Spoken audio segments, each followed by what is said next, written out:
അപ്പോൾ നമ്മൾ മാഹിയിലേക്ക് പ്രവേശിച്ചിരിക്കുകയാണ്. മാഹി എന്നത് മയ്യയിൽ എന്നും അറിയപ്പെടും. ഇവിടുത്തെ ബിൽഡിങ്ങുകൾക്ക്, ഇവിടുത്തെ കൺസ്ട്രക്ഷനുകൾക്ക് അല്ലെങ്കിൽ ഗവൺമെൻറ് ഓഫീസുകൾക്കൊക്കെ ഒരു ഫ്രഞ്ച് കൊളോണിയൽ ഹെറിറ്റേജിൻ്റെ അതിൻ്റെ ഒരു പ്രതിഫലനമുണ്ട്.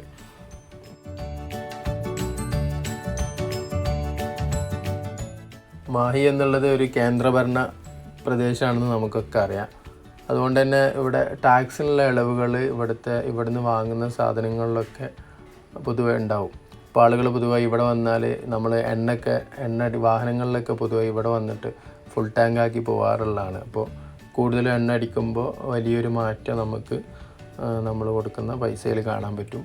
അതേപോലെ തന്നെ ഒരുപാട് കാര്യങ്ങൾ, ഒരുപാട് വ്യത്യസ്ത ലൈറ്റുകളുടെ ഒരുപാട് ഷോപ്പുകളുണ്ട്. അതേപോലെ തന്നെ ഈ ബീവറേജ് ഉൽപ്പന്നങ്ങളുടെ ഒരുപാട് ഷോപ്പുകളുണ്ട്.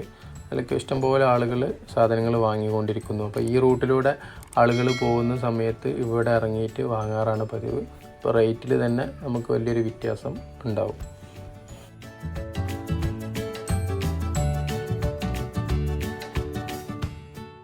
ഇവിടുത്തെ റോഡ്, ഇതിലൂടെ കടന്നു പോകുന്ന റോഡ് ഒരു നാരോ റൂട്ടാണ്. ഒരു 2 വണ്ടികൾക്ക് മാത്രം എന്ന് തന്നെ പറയാം കടന്നു പോകാൻ പറ്റുന്ന ഒരു വഴിയാണ് നമ്മുടെ ഈ മാഹി ടൗണിലൂടെ കടന്നു പോകുമ്പോൾ ഉള്ള ഒരു എക്സ്പീരിയൻസ്.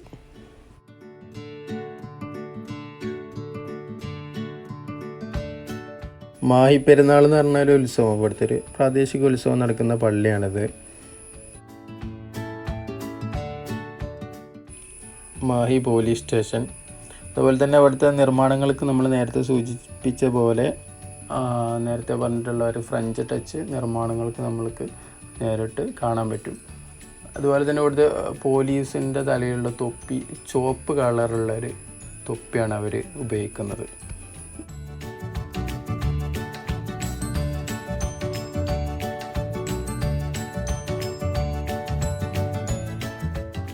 മാഹിയിൽ അകത്ത് കയറി കഴിഞ്ഞാൽ പിന്നെ പുറത്തിറങ്ങാനുള്ളൊരു കൺഫ്യൂഷൻ ഉണ്ട് എന്നാണ് തോന്നുന്നത്. എനിക്ക് തോന്നുന്നത് നമ്മളെ പോലെ അതായത് വല്ലപ്പോഴും വരുന്ന ആളുകൾക്ക് വളരെ കൺഫ്യൂസ്ഡ് ആയിട്ടുള്ള ഒരു ചെറിയ ഏരിയയാണ്. പലയിടത്തും റോഡുകൾ കാണുന്നു. അപ്പോൾ നല്ലൊരു കൺഫ്യൂഷൻ വരുന്നുണ്ട് എന്ന് തന്നെ പറയാം.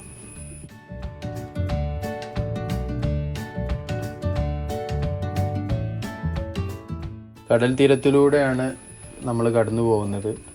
മാഹി ഒരു കോസ്റ്റൽ ഏരിയ ആണ്. ബീച്ച് സൈഡിലുള്ള വ്യൂ ഒക്കെ വളരെ മനോഹരമായ കാഴ്ചകളാണ് സമ്മാനിച്ചുകൊണ്ടിരിക്കുന്നത്. നല്ല ശക്തമായ മഴ പെയ്തിങ്ങനെ തുടങ്ങിയിട്ടുണ്ട്. ഗ്ലാസ്സിനപ്പുറത്തുള്ള മഴക്കാഴ്ചയും ഡ്രൈവിങ്ങൊക്കെ ഒന്നിച്ച് വരുമ്പോൾ വളരെ ആസ്വാദകരമായ ഒരു യാത്രയാണ്.